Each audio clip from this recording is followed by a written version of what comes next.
What's up, y'all? This is Mitchell Tenpenny. I'm with American Songwriter here at CMA Fest. That was my radio voice. That was your radio voice. So how many CMA Fests have you been to? Do you know? Oh, man. Well, as an artist or as just in general? Whatever.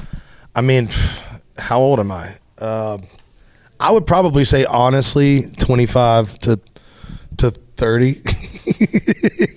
So somewhere around there. So I need one memory from each year. They weren't always CMA Fest. They were fanfare at the beginning. Wow. I've never really thought about it. I'd say 25. So what's your favorite CMA Fest memory? Mine would be when you back in the day, seeing Brooks and Dunn with my grandmother and my mom. It's where the old soccer stadium, or it's where the soccer stadium is now. Mm-hmm. That's where they used to have it.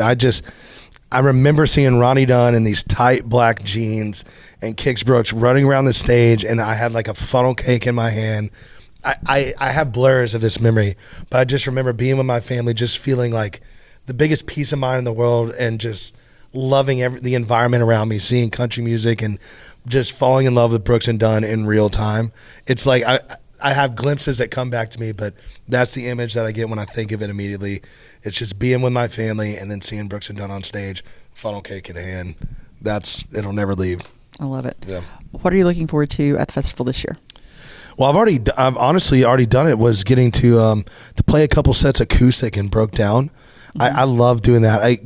I mean, don't get me wrong. I love full band and getting to play bigger arenas and stadiums. We got to do with Combs but there's something about just picking up a guitar and singing your songs like you wrote them that I don't get to do as often anymore. And so I really enjoyed getting to do that this year.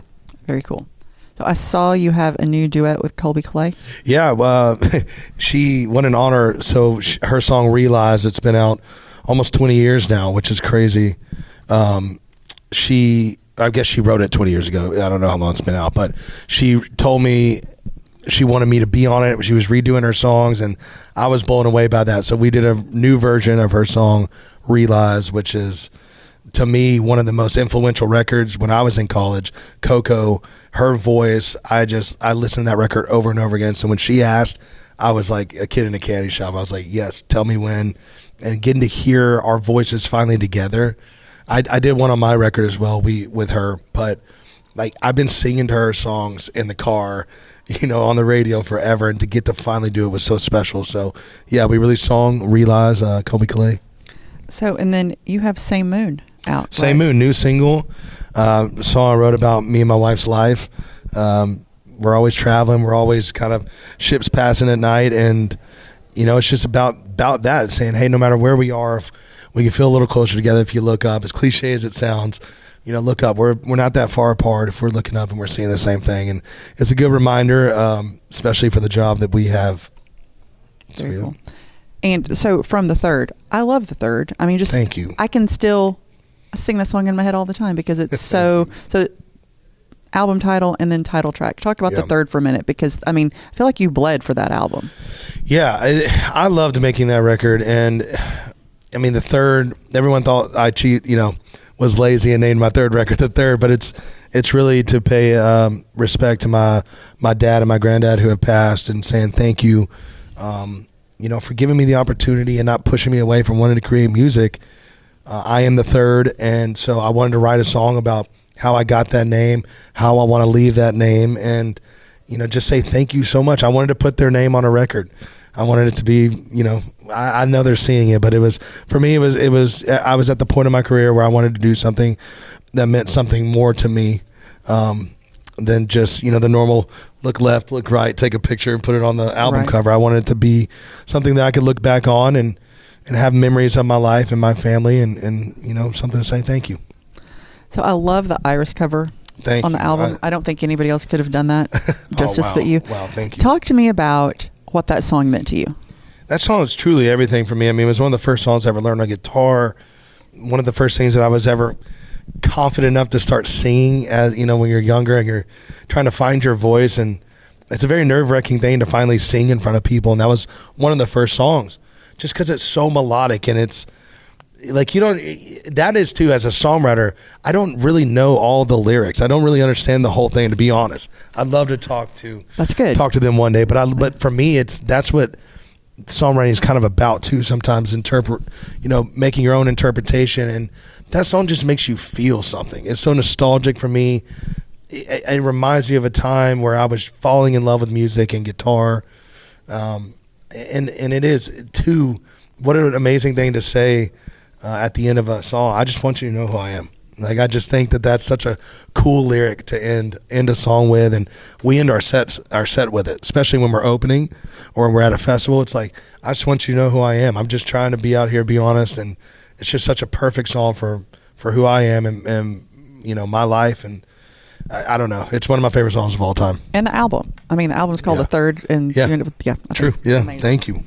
Tell me about touring real quick, because you talked about being with Luke Combs. What else do you have going on this year? Yeah, we just finished our tour with Kane Brown, which was so much fun, and now we got some festivals, some headline stuff, and then me and Jordan Davis are going to do round 2 of our tour that we did last year. We had so much fun. We have to do it again, so we're check marking some bucket list venues off for the first time for both of us. Red Rocks, Greek Theater, Radio City, some things that I've always dreamed of playing, and that's one of my best friends in this entire industry.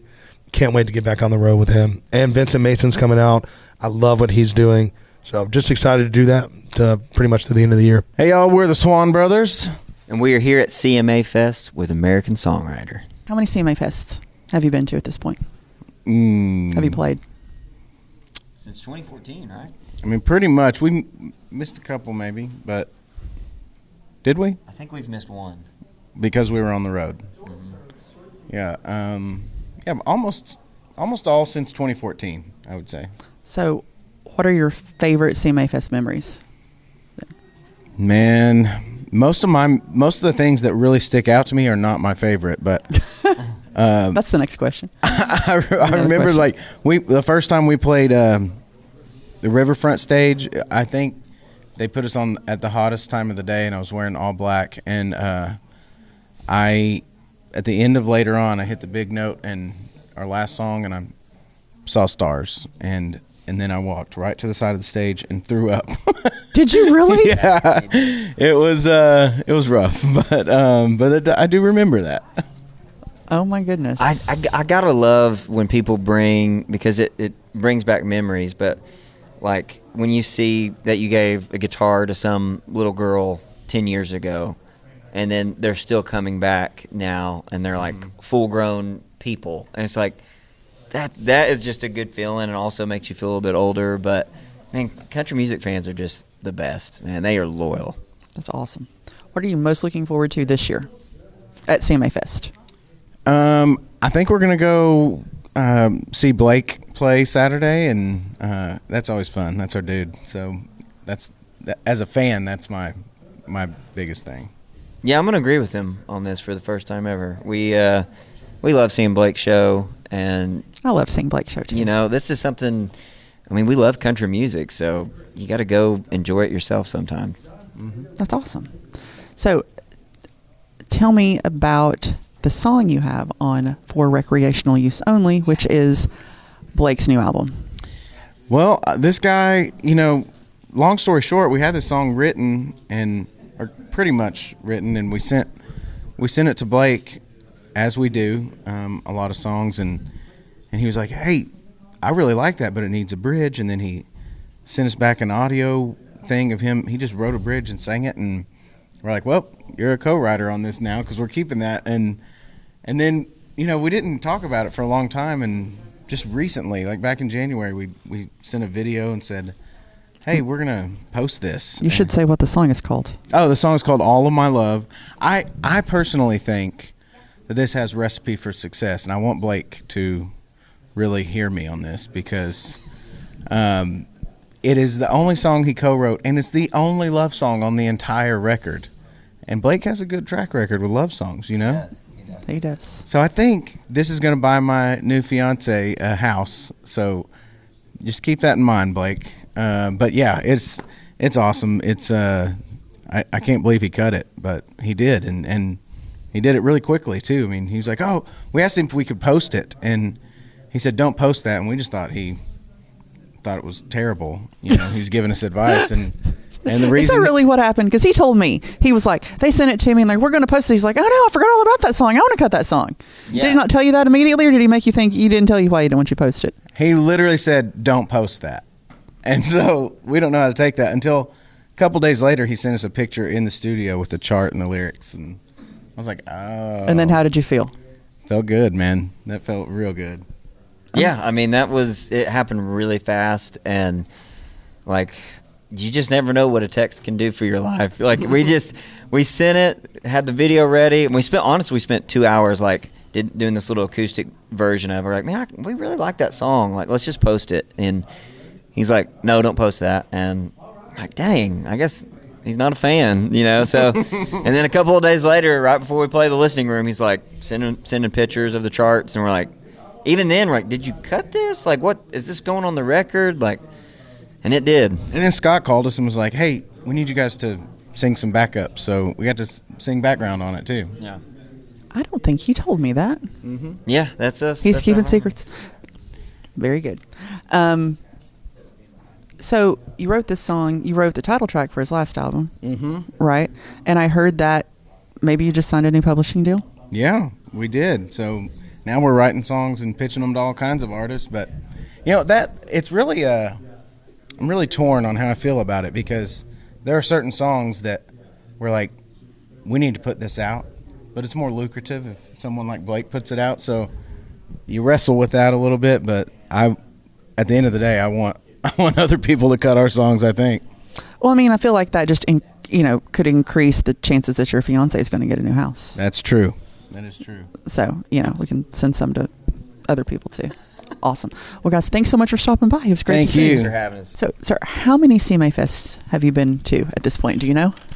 I absolutely know. I haven't missed one. This is my 30th. Oh, my goodness. I know, right? That's amazing. How you doing? So what are your favorite memories? Like, when you think back, what's your favorite CMA Fest memory? Well, the first time I walked on stage for fanfare was at the old fairgrounds, and I had no idea what I was getting into. I mean, I was fresh off the farm in Alabama. Like a lot of these artists today, they come to town, and sometimes it happens quickly. Sometimes it happens, if they jump in the river, it happens a little while down the road.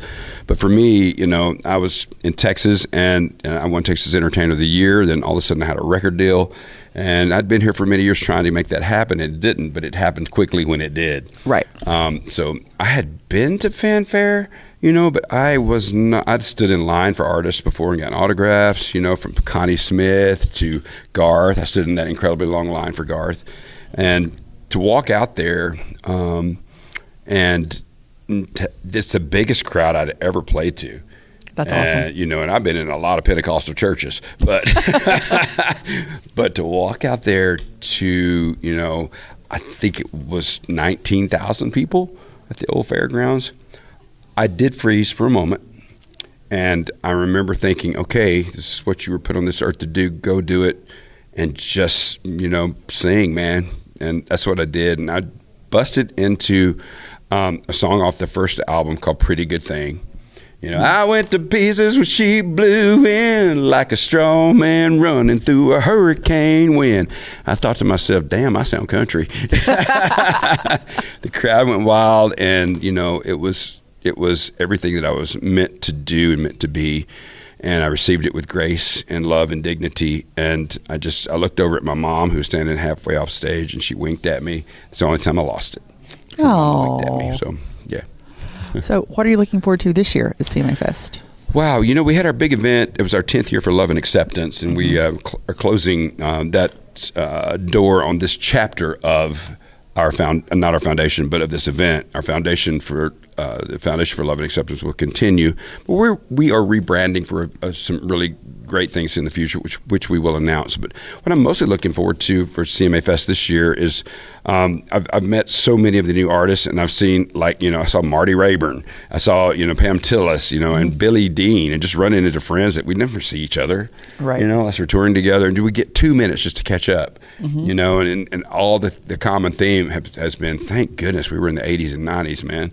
We're working, and I like to think that we've been pretty relevant. I had a 7-week #1 with Terry Clark on the top of the independent country radio charts. And I think a lot of people it's not all just mainstream radio. Right.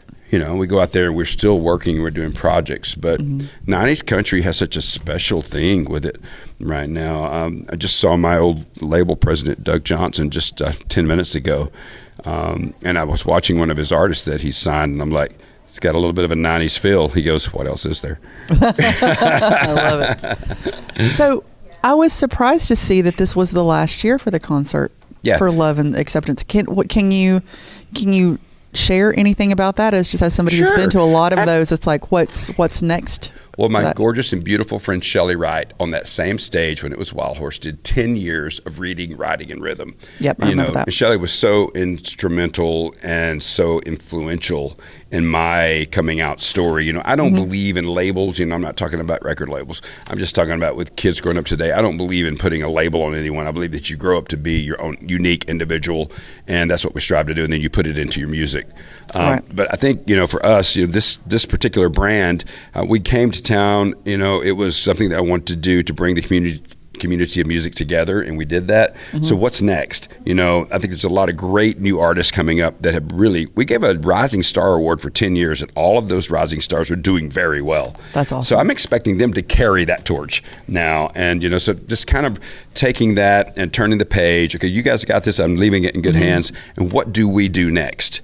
And we have some incredible plans for what's coming next, just to raise the bar a little bit and keep it about music, keep it about faith, keep it about new music, keep it about artists that maybe need to be seen and heard because of their music. Right. Yes, and their stories. And we're in such a place in the world today that our stories matter. Hearts. My grandmother always said, put 1,000 hearts on the table. You don't see color. You don't see race. You don't see sex. All our hearts look alike. There are 1,000 beautiful hearts on the table, and we got to get back to that. These are human lives, human beings, and they all matter. For me, it can all matter through music. Because my mom taught me a long time ago when I was sitting in my living room, and I'd been on the road for about 8 weeks. And I came home and I had a box full of CDs. I was listening to songs because I didn't write all my material at that time. And I started listening to songs, and I put a song in and I listened to a verse and chorus of it. And I hear from down in my kitchen, because I just moved into this new house. And I hear from Mom was down there doing my dishes, y'all. And I heard my mom go, "You're an idiot." And I said, "Wait, what?" I went downstairs and I said, "What are you talking about?" She goes, "Son, you can sing any song you want to, but you have got to learn to listen to music." She goes, "That song made me think about your grandparents, made me think about my relationship with your father." I said, "And you just dismissed it." She goes, "When you get in the studio and you put your mouth and heart on that microphone, that's going out to so many people." She goes, "That's what you got to think about." And it was a song called "Man Holding On to a Woman Letting Go" that I just re-recorded with Ashley McBride that's coming this year on the 30-year celebration album. I heard that you were working on that, but first, tell me what's coming out next Friday. Next Friday this is another cool story. We probably could talk all day, but I have had this little beautiful, I call her goddaughter, since she was probably 13 years old. Her name's Leanne Rhymes. She grew up into this gorgeous woman. She's an incredible singer, incredible activist. She stands for so much that's good. And we were on tour together when What Mattered Most went number one. But a little problem happened in that. A little song called Blue. The little girl yodeled me right out of the she might have the headlining position. I had to become the opening act for Leanne. So here's the beautiful thing, because she's such a good heart. She would come out. We switched positions. She would come out and sing What Mattered Most with me every night. Oh, that we were doing this this little series of shows. And I went back to her and I said, "No one can sing this with me but you. This is my brand, and you were there and you watched it." And so this next week, you're going to hear Leanne Rhymes guest starring in a way you've never thought on What Mattered Most. Well, that's super cool. And I know you kind of alluded to it with Ashley a minute ago, so there's a whole album coming. A whole album. We have some beautiful guests. Kristen Chenoweth, Michael Ray, just to name a few. It's going to be an incredible joint, incredible union of voices and of hearts that I love and that are in my life. What's up, y'all? It's Kolby Kooper, and we are at CMA Fest with American Songwriter. How many CMA Fest have you been to? This is my second. Very good. Oh, yeah, it's been good so far. What is your favorite CMA Fest memory so far? My favorite CMA Fest memory. I got to scoop cookie dough yesterday, and I never did like a service job growing up, so it was the most nervous I've been in a long time, and like I was super nervous the night before when we were playing, and I was like, wow, this is the most nervous I've been in a minute. And then the next morning serving cookie dough, I was like, wow, this is way worse. I'm so terrified. I thought I was gonna mess it up. No, wait. You have 3 kids, right? I do. And you've never made cookie dough at home? Well, I've made cookie dough, but I've never had like a line of 50 people. Like people waiting on you to properly scoop why cookie dough. Why are you taking so long to scoop one thing of cookie dough? You know, so it was a little nerve-wracking. I can kill cookie dough at the house, though. Okay, very good. I was going to say, we're going to have a talk after this. What are you looking forward to this year at CMA Fest? I'm really excited to play today. We played 2 days ago, and it was a blast. Just playing here is so fun because every time you play after the show, you see a bunch of friends in the green room and all over. So it's cool to get to reconnect to so many. And we're from Texas, so it's like we're not up here a ton, and we're definitely not around this many people this often. So it's really cool. That's one of my favorites. Awesome, very good. So you just put out a new album. I did, didn't you? And yes, you ma'am. co-wrote all those songs. Yes, ma'am. That's amazing. So introduce your new album.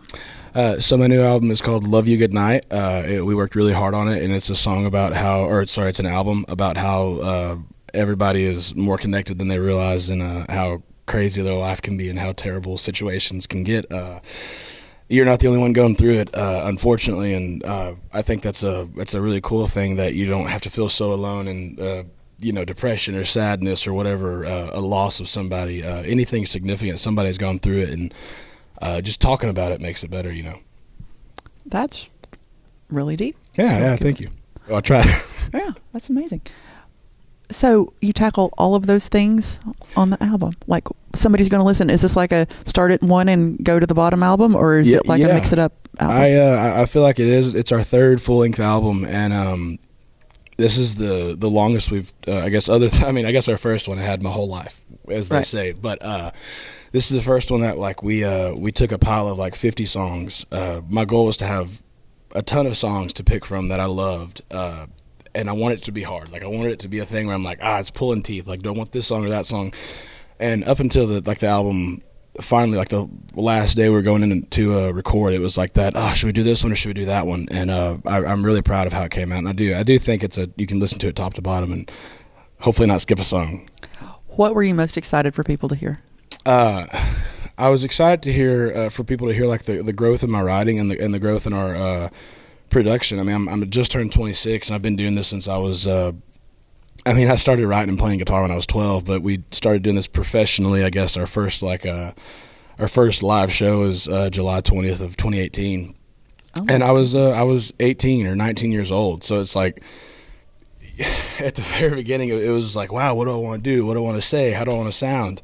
And I think this album really is like, I guess, the most Kolby album we've ever made, as far as like the production of the songs, the writing, and how it flows. And I'm really, really, really proud of it. I love that. And you're doing a headlining tour too. We are the Love You Goodnight tour. It's been a blast. It's been fun. We every night we play probably like 5 to 7 songs from the new album, and it's been fun. We'll get to the end of the set, and it's like, yeah, we had 2 songs left, and then people are like, oh no, wait, play this one from the new album, like play this, because they know that there's 2 songs we're for sure going to play left, and like, wait, you got to play Lost Gets Found or Fighting with God or One Big Happy Sad, and it's always it's been fun to be like, all right, hell yeah, let's go, let's do it, and pull it out, and then have the crowd be just stoked and singing it already. It's been cool. Awesome. What do they most want to hear? Like, what's the most requested song from the new album? It's kind of all over the place. At live shows, I would say it's probably either it's going to be either Kill Me, Empty-Handed, or Under My Skin so far. What's going on, everybody? It's Maddox Batson. I'm here at CMA Fest with American Songwriter. Let's do it. Where did you play last night? Where did I play last night? Mm-hmm. I actually didn't play last night. I actually play tomorrow. I play tomorrow. I'm going to be playing it. When did you play the Opry? Oh, whoa, I'm actually tripping. I'm so sorry. You're actually right. I played the Opry last night. I played the Grand Ole Opry last night. It wasn't my debut. I played my second time. I was super excited. And the nerves, they kind of calm down a little bit, right? You go for your debut, and it gets like you're all built up. You don't know what to do because the Opry means a lot to me and my family. And just being invited back for the second time just means so much, right? And the nerves were kind of calmed down. I felt like I knew what I was doing maybe a little bit more than last time, and I just went out with my band. We had a great show. So, yeah. So, from Opry to CMA Fest, how many times have you played CMA Fest now? How many times have I played CMA? This will be my second time as well. A lot of twos in my life, I guess, right now. So, yeah, Opry was my second time last night, and then on tomorrow, I think it's Saturday. Yeah, tomorrow I'll be playing my second time for CMA Fest. So, yeah, it's going to be great. What's your favorite CMA Fest memory? Ooh, my favorite CMA Fest memory.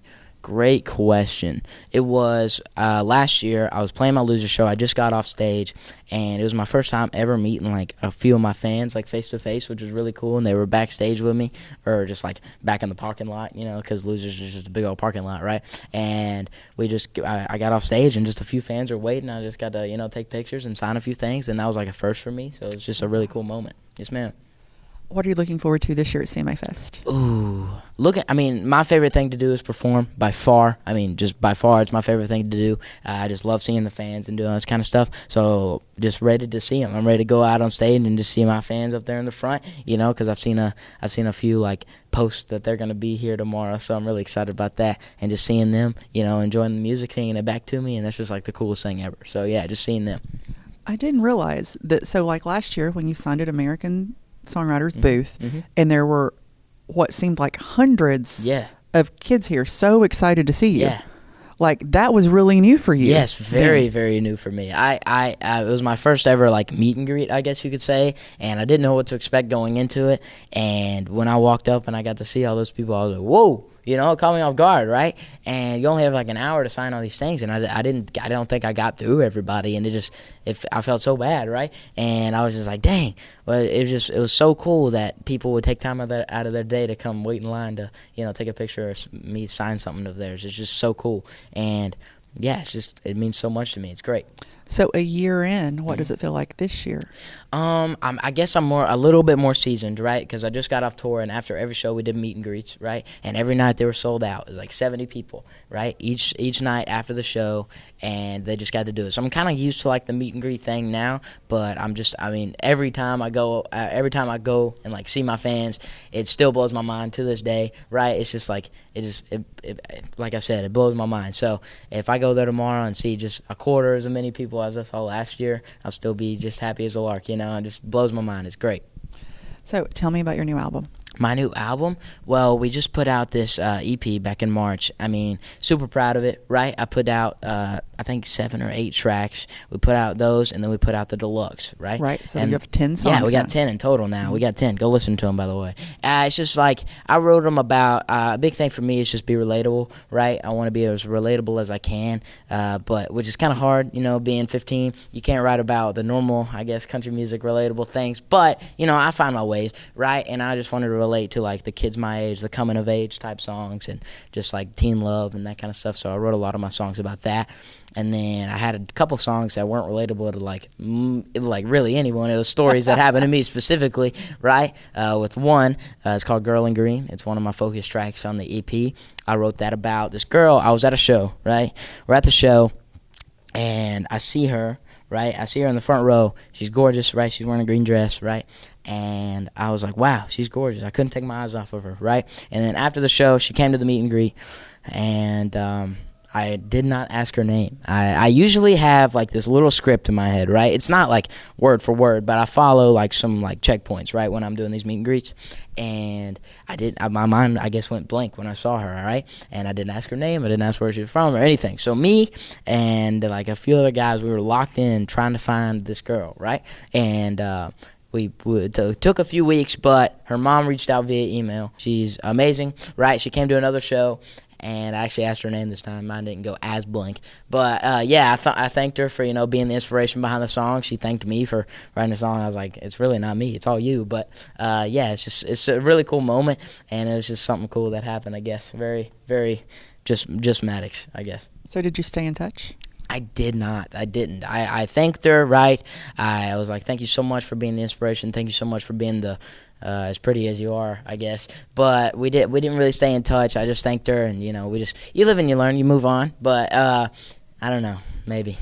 You told me when we talked the last time, I thought it was so interesting. You were like, and you touched on a minute ago, about how you're like, you know, I'm 15.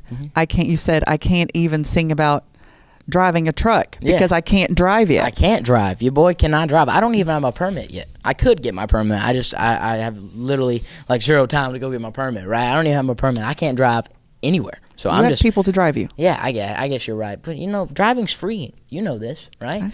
It's just like you're driving, especially when you turn 16. It's like all you want to do is just drive. It's just like, dang. It's just like I'm patiently waiting. I got like 6 more months until I'm 16. So tell me the name of this tour, because I feel like it works well with what you were just saying. Yes, it does work very well with what I'm saying. It's called the I Need a Truck Tour, okay? And it's talking about needing a truck. Well, I mean, that song, I love that song. It's so funny. I wrote it with Ashley Gorley, and I'm super proud of that song. I guess it's talking about how I need a truck, but it's talking about originally what I used to think I needed a truck for, right? Like, I used to need it for decorating it and putting stickers and, you know, my buddies riding with me and all this kind of stuff. But then the girl came along, and now she's the reason I need a truck. So you need a truck, but the reasons why you needed the truck changed a little bit. So, yeah. Hi, I'm Jamie O'Neill with American Songwriter at CMA Fest. How many CMA Fests have you been to at this point? Found fanfares and CMA Fests. Oh my gosh, you should have warned me on this question. I can't think. My first one singing as myself, because I did do a couple with Jason Sellers and doing background vocals when it was fanfare. But the first one that I did was actually fanfare in my pink ruffly shirt from my first album. And I just remember being so scared, and it was such an amazing experience. And I mean, I had no clue what was coming, you know, so I was just wide-eyed and just amazing. And then the next year was CMA Fest. Oh, wow. Yep, and I got to play the stadium. It's pretty incredible. Well, it is. It's incredible you got to do both. Yeah, I know. I've seen it all. I love it. What's your favorite memory from those times over the years? CMA Fest or just in general? Fanfare, CMA Fest. Fanfare. I would say, you know, getting to meet other artists. Like, I think it was last year or the year before I met Lainey Wilson back at MCC, and it was amazing to meet her and just follow her journey along. I'm such a fan. I think meeting the other artists, hearing the other shows, being side of stage. My least favorite thing is getting rained out, obviously, and that happened to me today, unfortunately. My show was cut due to lightning, and we have to be safe. So, right. But it's always disappointing, you know, to not be able to play the show when you look forward to it, you know, all year, amping up for that. So, yeah. Right. But it's Nashville, so our weather is very unpredictable. That's for sure. What are you looking forward to this year at CMA Fest, or are you all done now? I am finished for today, and it's just been a fantastic week. I've just had a great time, and now just going to decompress. I fly out on Sunday, so I have tomorrow off. And, I've had a great time. That's awesome. So, 25th anniversary of There Is No Arizona. Mm-hmm. Does it feel like it's been 20 years? No, it's gone by in a flash.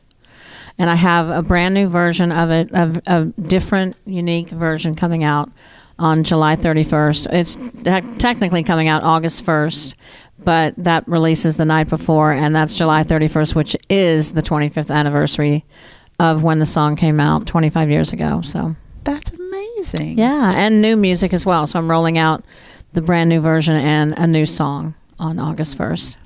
So let's talk about the new version of There Is No Arizona for a minute. What makes it unique and special? Well, I'm singing it with the Isaacs. Wow. And it's going to be kind of more leaning towards bluegrass and just all their amazing vocals. So, yeah, it's something new and different. And I love bluegrass. I absolutely love it. So I love the fact that it's more stripped down and just, you know, kind of vibey, but it doesn't have the loop that everyone knows from Arizona. It doesn't have the harmonica, but it has a new, unique sound to it, you know. And then, of course, with the vocals, it just takes it over the top. That's so cool.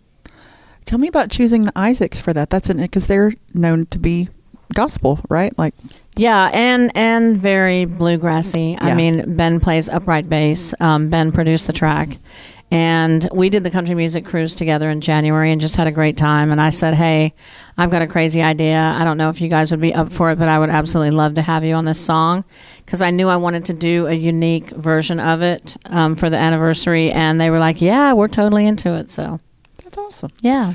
What new song do you have coming out? Tell us about that after, like with that. I have a new album, a whole album coming out, but I'm going to roll out, like a song every month leading up to the album release. And the first one is called Old Heartache, and it's one of my favorite songs I've written. It's very kind of old school, traditional, takes you back to some of the sounds you may have heard years ago. And at least half of the album is that way. It sounds very country. And I just recorded songs I love. Very cool. Which I think is kind of the most important thing, and the point of making music is, especially when you're an independent artist, is to be able to put out music because you love it and make music because you love it, not because somebody else is saying do this. It's, as an independent artist, it's up to you what you want to do. I think you've earned that right? After 25 years in this business, it's like you probably know yourself and your music and what you want to say and do better than anybody else. I think so. I hope so. Or sometimes my husband gets his opinion in, but then I tell him, no, we're not doing that today.